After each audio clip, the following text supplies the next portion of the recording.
Welcome back to Unknown Crimes, the podcast that dives into the most chilling and lesser-known criminal cases from around the world. I'm your host, Layla Johnson, and today's episode we will be talking about Andre Crawford, an American serial killer, rapist and necrophile who killed 11 women between 1993 and 1999 in Chicago. Crawford was born in Chicago in 1962. His father left the family shortly after his birth. His mother paid little attention to him, leading to her being prosecuted in the late 1960s for inappropriate parenting, and both Crawford and his sister being placed in a foster family with 4 other children. According to Crawford, he was subjected to beatings by his foster parents and was sexually abused by other members of the family.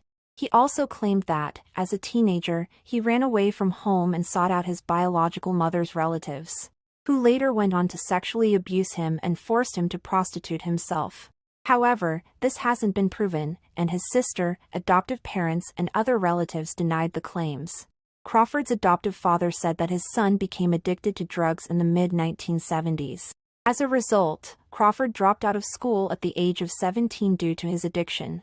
In the early 1980s, Crawford enlisted in the Army and later the Navy, but continued to use drugs during his further military service. Due to this, he couldn't perform his duties adequately, was constantly disciplined and eventually dishonorably discharged. After this, he returned to Chicago, where over the next few years he lived in squalor, using drugs and drinking heavily. During this period, Crawford changed several professions, mainly requiring low-skilled labor. And because of problems with housing, he lived in abandoned houses, homeless shelters, and stayed over at friends' residences. When he had free time, Crawford stayed in the red light district, in the company of prostitutes and pimps. While most of his acquaintances spoke only positively of him, between March 1993 and November 1999, Crawford was repeatedly arrested and prosecuted on charges of theft and drug possession. In 1999, he was found guilty, but received a suspended sentence with probation, during which a blood sample was taken. During this time, it became clear that he was aggressive towards women. The victims Crawford chose were black girls and women who engaged in prostitution or were drug addicts, most of them being casual acquaintances whom he lured to abandoned houses or wastelands, ostensibly to share crack cocaine or have sex in exchange for money. He either strangled them or stabbed them to death with a knife. After committing the murders, Crawford left the corpses at the crime scenes, returning later in the day to perform sexual acts on them.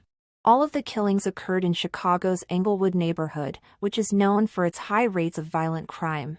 His victims were Evandre Harris, Patricia Dunn, Rhonda King, Angel Shateen, Shaquanta Langley, Sonia Brandon, Nicole Townsend, Cheryl Cross, Tommy Dennis, Cheryl Johnson, and Constance Bailey. He attacked a 12th woman and left her for dead on Thanksgiving 1997, but she survived. Crawford was arrested on January 28, 2000, following a DNA test, establishing his involvement in 7 murders. After his arrest, during the initial interrogations, Andre admitted his guilt and told the investigators that he was responsible for an additional 3 killings, as well as several other attacks, the victims of whom survived. This was confirmed by the surviving victims, who identified him as their assailant. Crawford expressed no remorse and stated that he wouldn't stop killing, noting that it had become like an addiction to him. After his capture, it was revealed that Crawford was involved in a police operation to capture the elusive serial killer, participating in surveillance activities around the area and even helping police distribute leaflets with composites of the suspect and about what precautions should be taken to avoid becoming a victim of violent crimes. During his confessions, Crawford admitted to killing Rhonda King, but another serial killer, Hubert Geralds, had already been convicted of that crime. In response, the Cook County Prosecutor's Office announced that they would overturn Gerald's conviction, as his testimony was considered questionable from the start.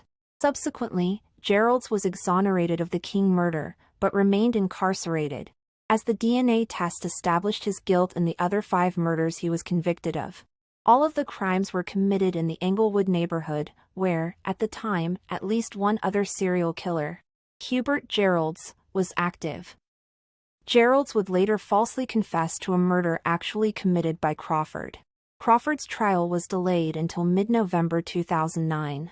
Because of this, he spent a total of 9 years and 10 months detained at the Cook County Jail, more than any other inmate in the history of Illinois. On December 10, 2009, by jury verdict, he was found guilty on all counts and given a life imprisonment sentence without the chance of parole. Crawford was imprisoned in Illinois at the Menard Correctional Center. He died on March 18, 2017, 2 days before his 55th birthday, of liver cancer. Thank you for watching. If you enjoyed this episode, don't forget to subscribe and leave a comment. Remember, the darkest crimes are closer than you think, and they're always watching. Until next time, stay aware and stay curious.